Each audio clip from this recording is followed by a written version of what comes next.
នៅក្នុងថ្ងៃមុនយើងបានស្គាល់រួចមកហើយពីប្រាសាទដែលស្ថិតនៅក្នុងខេត្តក្រចេះនៅក្នុងថ្ងៃនេះយើងនឹងទៅស្គាល់ពីប្រាសាទដែលមាននៅក្នុងខេត្តស្វាយរៀងវិញម្ដងក្នុងខេត្តស្វាយរៀង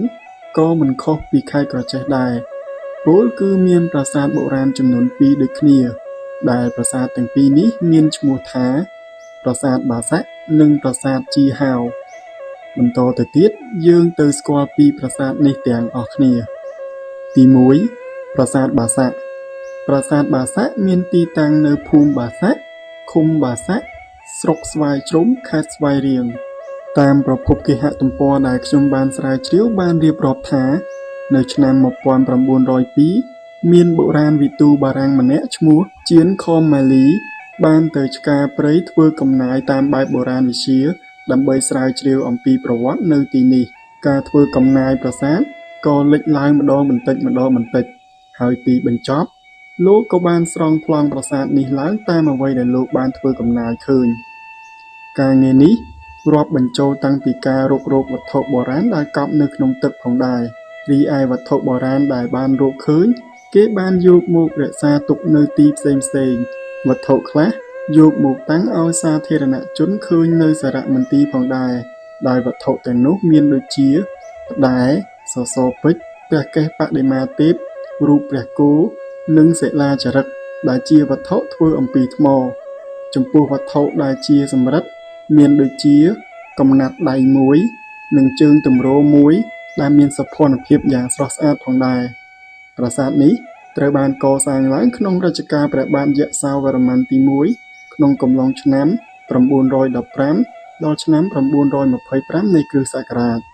ប្រាសាទនេះជាប្រាសាទដែលសង់ឡើងពីឥដ្ឋស្ថិតនៅក្នុងរចនាបថបាក់ខែងដើម្បីឧទ្ទិសថ្វាយដល់ព្រាហ្មណ៍សាសនាសពថ្ងៃប្រាសាទនេះមានការខូចខាតស្ទើរតែទាំងស្រុងទៅហើយដោយនៅសល់តែតួជញ្ជាំងមួយផ្នែកតែប៉ុណ្ណោះតែទោះបីជាប្រាសាទនេះបានបែកបាក់អស់ក៏ពិតមែនប៉ុន្តែអាជ្ញាធរបានធ្វើការអភិវឌ្ឍទីនេះឲ្យទៅជារមណីយដ្ឋានទេសចរណ៍បែបប្រវត្តិសាស្ត្រក្នុងខេត្តស្វាយរៀងដែរដើម្បីទាក់ទាញភ្ញៀវទេសចរឲ្យទៅកម្សាន្ត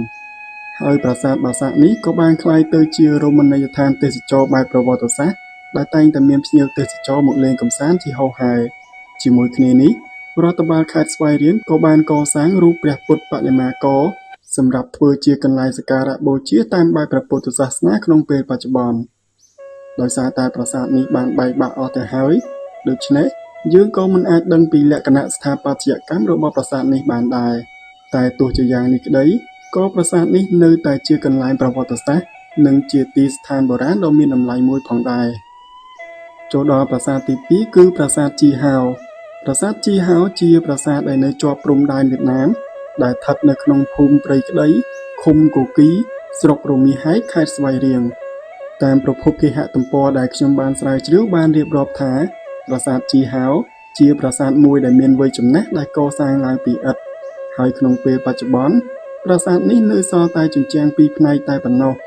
ដែលផ្នែកផ្សេងទៀតនៃប្រាសាទនេះបានបាក់រលំអស់ទៅហើយប្រាសាទនេះពុំសូវមានអ្នកស្គាល់និងមិនសូវមានអ្នកទៅទស្សនាដោយប្រាសាទបាសាក់នោះទេ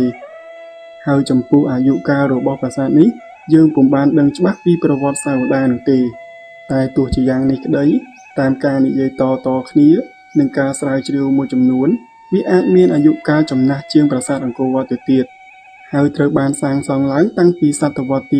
6ឬសតវត្សទី7ក្នុងយុគសម័យចេនឡាហើយប្រហែលជាស្ថិតនៅក្នុងរចនាបថសម្បូរព្រៃគុកប្រាសាទនេះគេសន្និដ្ឋានថាត្រូវបានកសាងឡើងដើម្បីឧទ្ទិសដល់មេទ័ពឈ្មោះជីហាវ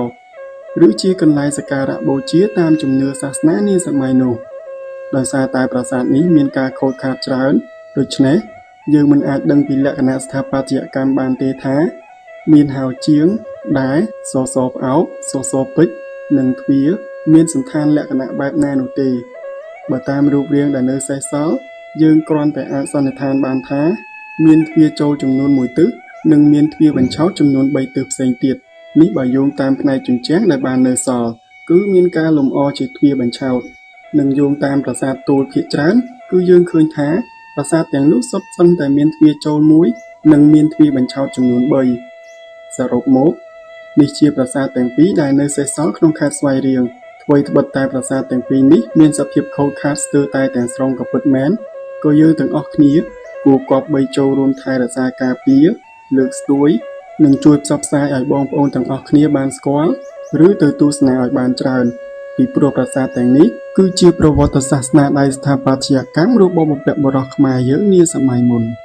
បន្ថែមពីនេះបងប្អូនសាកស្រមៃមើលប្រសិនបើប្រាសាទទាំងនេះនៅមានរូបរាងពេញលេញមិនដឹងថាស្រស់ស្អាតយ៉ាងណានោះទេហើយប្រសិនបើមានបងប្អូនបានទៅទស្សនានៅទីនោះច្រើនមិនដឹងថាសប្បាយរីករាយប៉ុណ្ណាទេព្រោះការដែលបានទៅដល់កន្លែងដែលជាស្នាដៃដ៏អស្ចារ្យនៃប្រវត្តិសាស្ត្រខ្មែរគឺជារឿងដ៏គួរឲ្យរីករាយបំផុត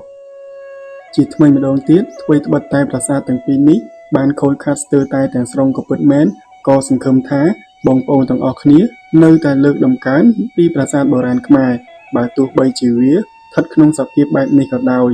ហើយប្រសិនបើយើងមើលរំលងព្រោះតែវាមានសភាពបែបនេះនោះយើងនឹងបាត់បង់វាជាបន្តបន្ទាប់ទៀតនៅថ្ងៃណាមួយមិនខានហើយកូនចៅចំនួនក្រោយនឹងលែងបានស្គាល់ឬលែងបានឮសូម្បីតែឈ្មោះរបស់ប្រាសាទទាំងពីរនេះ